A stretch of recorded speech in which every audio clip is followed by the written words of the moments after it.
Villisca, Iowa, a farming town of fewer than 2,500 people, tucked into the rolling fields of the Midwest.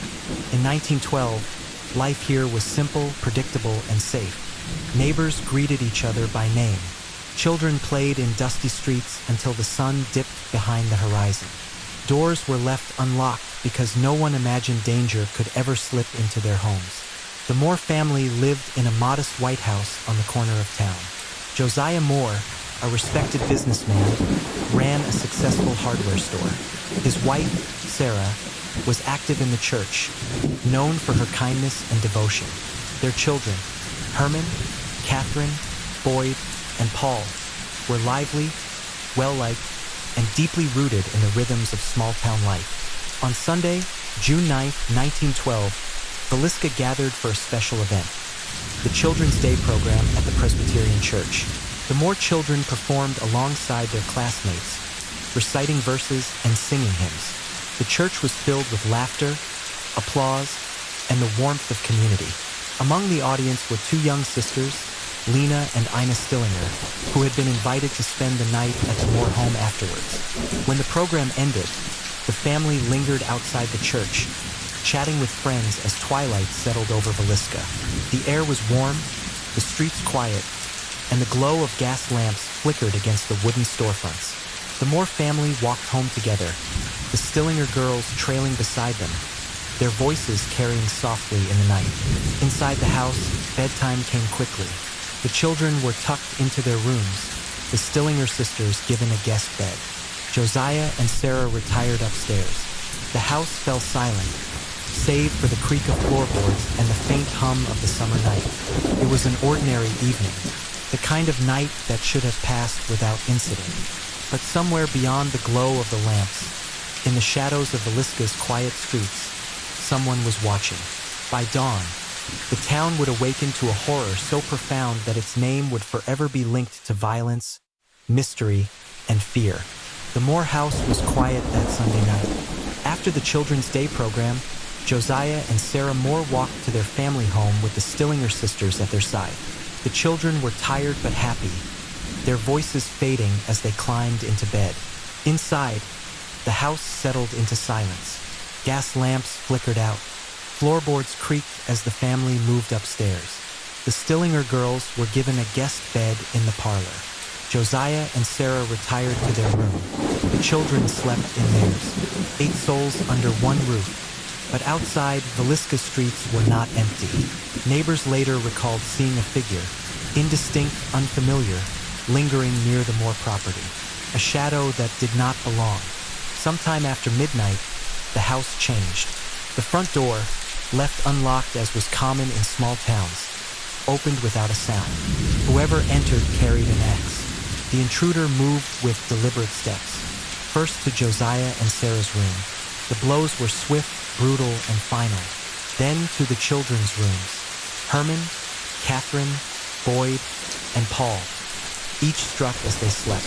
The Stillinger sisters last. Lena, only 12, showed signs she may have awakened, perhaps glimpsed a figure in the dark before the axe fell. The killer covered mirrors with cloth, drew curtains tight, and left food untouched on the table. It was as if the house itself had been staged, a crime scene arranged with ritual precision. By 4 a.m., the Moore home was silent again. 8 lives extinguished. The intruder vanished into the night, leaving behind only the axe, bloodied and abandoned. And yet, no one in Villisca stirred. No screams were heard. No neighbors awoke. The town slept peacefully, unaware that by morning, its innocence would be gone forever. Morning broke over Villisca on June 10, 1912. The town stirred awake as it always did, farmers tending to chores, shopkeepers preparing their stores, and children expected to arrive at school. But at the Moore house, something was wrong. Neighbors noticed the silence first. The Moore children were usually outside early, playing in the yard or helping with chores. That morning, no one appeared. The curtains were drawn tight. The house seemed unnaturally still. Mary Peckham, the Moore's neighbor, grew uneasy. By 8 a.m., she walked across the yard and knocked on the door. No answer. She tried again, louder. Still nothing. The house remained locked in silence. Concerned, Mary let the Moore's chickens out, then returned to knock once more. Finally, she called Josiah's brother, Ross Moore. Ross arrived quickly, carrying a spare key. Together, they stepped inside. The air was heavy. The house felt wrong. Too quiet, too dark. Ross moved cautiously through the rooms. What he found would haunt him forever. In the guest room lay Lena and Ina Stillinger. Their bodies were brutally slain. Ross staggered back, his voice breaking as he called out, "Something terrible has happened." The sheriff was summoned. Word spread instantly. Within minutes, neighbors crowded outside the Moore home, whispering, speculating, terrified. Some pushed their way inside, contaminating the crime scene before investigators could arrive. When authorities finally entered, the horror was complete. Josiah and Sarah Moore, their 4 children, and the Stillinger sisters, all murdered in their beds. Curtains drawn, mirrors covered, the axe abandoned. The discovery shattered Villisca, a town that had believed itself safe, untouched by violence, now faced a nightmare beyond comprehension. By noon, the Moore house was no longer just a home. It was a crime scene, and Villisca was no longer just a town. It was the site of one of America's most infamous unsolved murders. The Moore house was no longer a home. By the time authorities arrived on June 10, 1912, it had become a spectacle.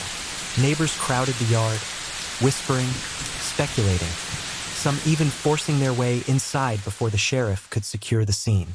What they saw was chaos, and what they touched, moved, or disturbed would forever compromise the investigation. Inside, the horror was overwhelming. Josiah and Sarah Moore lay in their bed, struck repeatedly with the blunt end of an axe. The children were found in their rooms, each attacked as they slept. The Stillinger sisters were discovered in the guest room, Lena showing signs she may have awakened, perhaps glimpsed the killer before the final blow. But it wasn't just the violence that unsettled investigators. It was the staging. Curtains had been drawn tightly across every window, cloths draped over mirrors and glass surfaces, as if the killer wanted to erase reflections. Food was left untouched on the kitchen table, a slab of bacon placed strangely beside the axe. Clothing covered the victims' faces. The details felt ritualistic, deliberate. This was not a random frenzy. It was something darker, something calculated.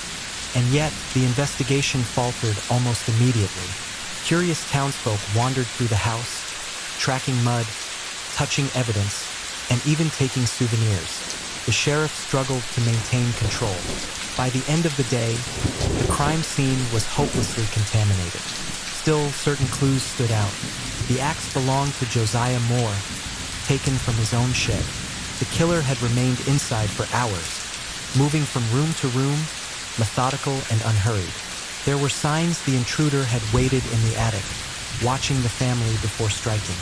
The crime scene told a story, but it was fragmented, corrupted by mistakes.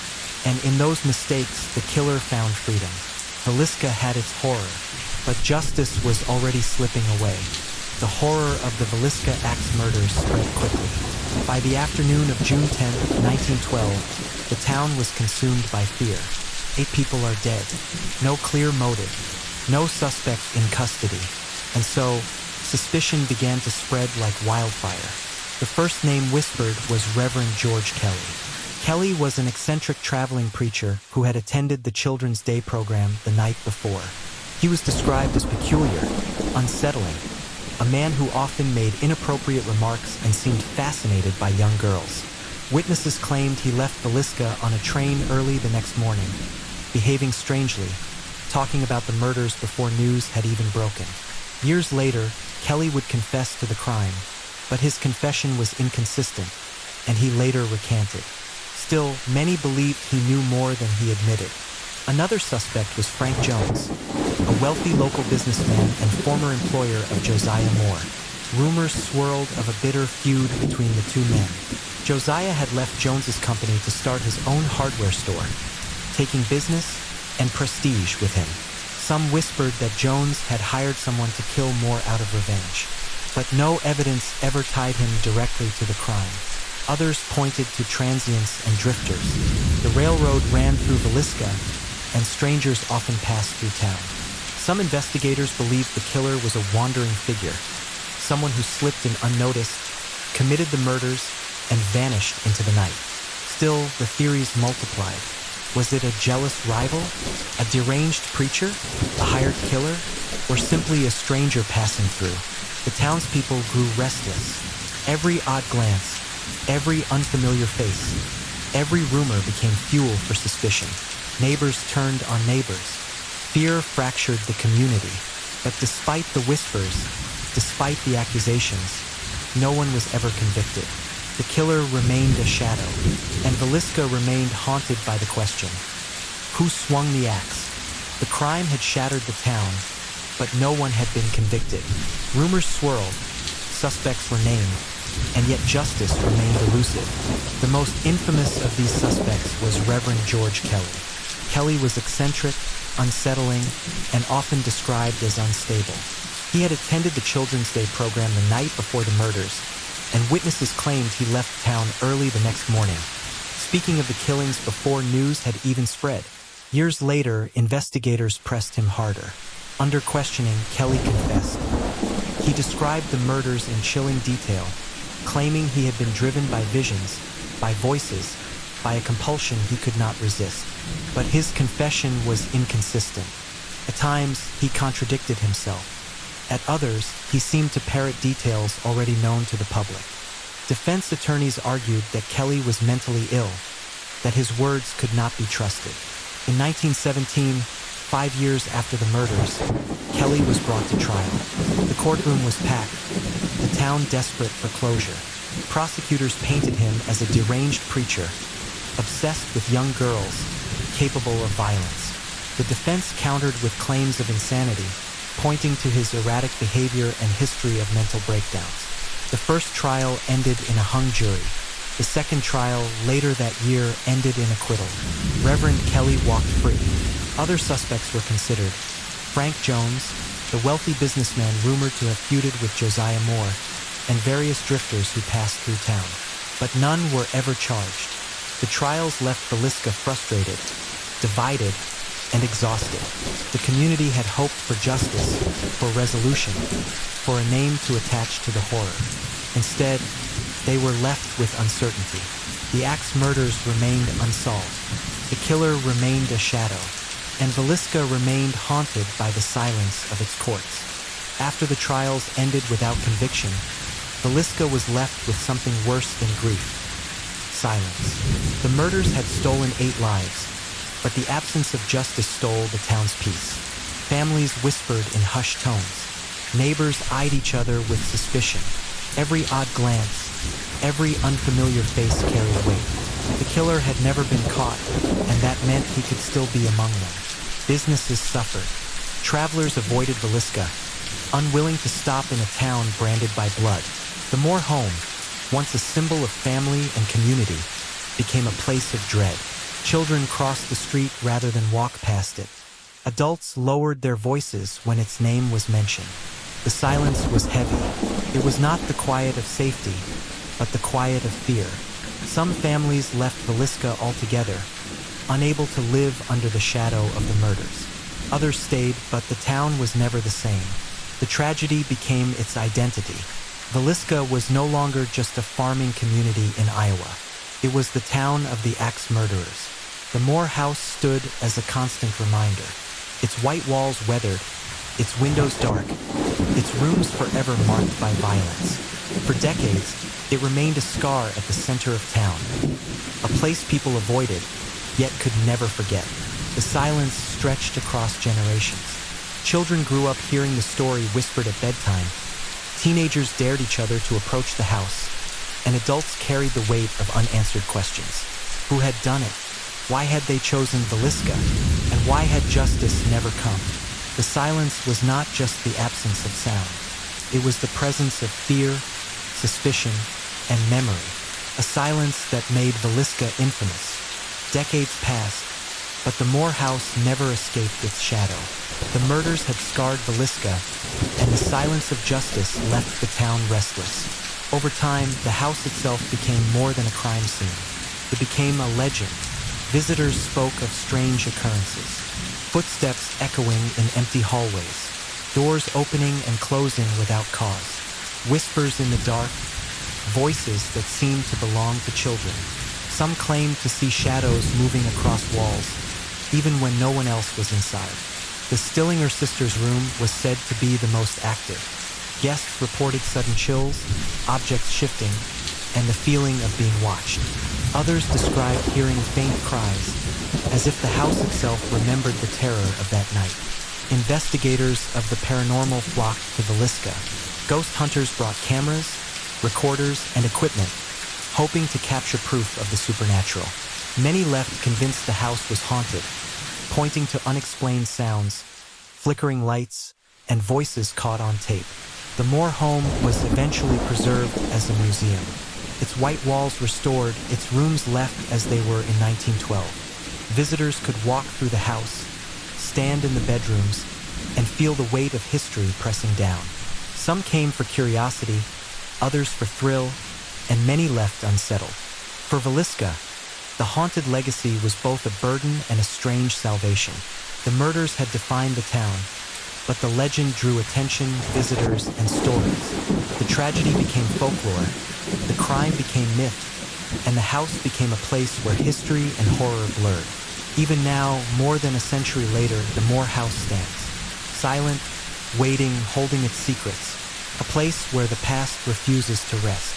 More than a century has passed since the Villisca Axe Murders, yet the case remains unsolved. Theories have endured, whispered through generations, debated by historians, investigators, and storytellers alike. One theory points to Reverend George Kelly. His confession, though inconsistent, left a lasting impression. He described the murders in chilling detail, claiming he was compelled by voices. Some believe his unstable mind made him capable of such violence. Others argue his words were the product of delusion, not truth. Another theory focuses on Frank Jones, the wealthy businessman and former employer of Josiah Moore. Rumors of a bitter feud fueled suspicion. Josiah had left Jones's company to start his own hardware store, taking business and prestige with him. Some believe Jones had hired someone to kill Moore out of revenge, but no evidence ever tied him directly to the crime. Still others believe the killer was a transient stranger, a drifter passing through town on the railroad. The brutality of the murders, the staging of the crime scene, and the lack of a clear motive suggest someone outside the community. Someone who slipped in unnoticed, committed the crime, and vanished into the night. There are even theories of multiple killers. The sheer scale of the crime, 8 victims in different rooms, all attacked in silence, has led some to wonder if more than one person was involved. Could 2 intruders have moved through the house together, methodical and unhurried? And then there are the darker speculations, that the murders were ritualistic, staged with purpose. The covered mirrors, the drawn curtains, the food left untouched, details that feel deliberate, almost ceremonial. Some believe the killer was driven by obsession, by compulsion, by something beyond reason. But despite the theories, despite the endless speculation, the truth remains hidden. No one was ever convicted. No confession ever held. No evidence ever proved decisive. Theories endure because the mystery endures.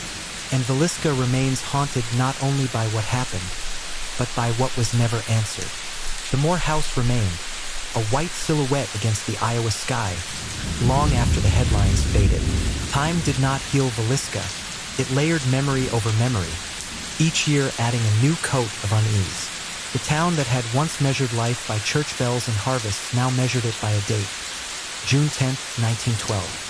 That day became a marker, a wound that never fully closed. Grief settled into everyday routines. Mothers taught their children to be cautious in ways they had never needed to be before. Men who had once joked on porches now spoke in low tones. The marketplace conversations shifted from gossip to guarded glances. Villisca's social fabric, once woven tight by familiarity, frayed under the weight of suspicion and sorrow. The Moore family's absence was a presence of its own. Their rooms, left as they were, became a public relic and a private torment. People passed the house with averted eyes. Some crossed the street to avoid the sight of the porch where the family had once waved to neighbors. Others lingered, drawn by a compulsion to remember, to bear witness to what had happened in a place that had once been ordinary. Tourists began to arrive decades later, drawn by the story's dark magnetism. They came for the thrill, for the photograph, for the whispered proof that evil could touch even the most mundane places. The town's economy shifted in small ways to accommodate them. A bed and breakfast here, a souvenir there, but the commerce never erased the cost. Villisca's identity had been rewritten. The town was now a destination for those who sought the macabre. For many residents, that attention felt like exploitation. The tragedy that had hollowed out their community became a spectacle for strangers. Families who had lived through the aftermath watched as their private grief was packaged into tours and ghost hunts. The Moore House, preserved and open to visitors, stood as both a memorial and a museum, a place where history and horror were sold side by side. The legal system's failure to deliver closure left a deeper scar. Trials had come and gone, confessions had been made and retracted, and yet no definitive answer emerged. That absence of resolution fed rumors and conspiracy, and it fed a cultural hunger for meaning. People filled the void with theories, with stories that made sense of the senseless. In doing so, they kept the case alive, but they also kept the wound open. Generations grew up with the story as part of their local lore. Children dared one another to touch the porch rail. Teenagers told the tale at sleepovers, embellishing details until the line between fact and fiction blurred. Teachers mentioned the case in history lessons as a cautionary tale about the limits of small-town safety. The murders became a lens through which Villisca viewed itself, a reminder that violence could arrive without warning and that justice could be imperfect. Yet amid the fear and the spectacle, there were quieter responses. Some residents worked to reclaim their town's narrative, emphasizing community resilience and the ordinary kindnesses that persisted despite everything. Neighbors organized events, restored buildings, and told stories of the town's good years. They refused to let the murders be the only thing Villisca meant. The Moore House continued to draw investigators, historians, and the curious. Each new book, documentary, or podcast reopened the case in the public imagination, bringing fresh theories and renewed attention. The house's rooms, the covered mirrors, the abandoned axe. These details remained fixed in the cultural memory, symbols of a night that refused to be explained. A century later, the Villisca Axe Murders still grip the imagination because they combine intimacy with brutality. 8 people killed in their beds is a horror that feels personal to anyone who has ever slept under a roof. The lack of a clear motive, the apparent staging, and the failure to convict anyone create a narrative that resists closure. It is a story that invites questions and refuses to answer them. Small towns are often romanticized as safe and simple. Villisca's story is a counterpoint to that myth. It is a reminder that darkness can enter the most familiar places and that communities can be reshaped by a single night. The town's silence after the murders was not peace. It was the echo of something missing. That echo continues to reverberate, carried forward by those who remember and by those who come to listen. The Moore House stands as a testament to both tragedy and endurance. It is a place where history and horror meet, where memory is preserved and contested. Villisca remains a town with fields and churches and neighbors, but it is also a town that carries a story no one can fully close. The small-town horror of June 10, 1912, endures because the questions it raised are still waiting for answers that may never come.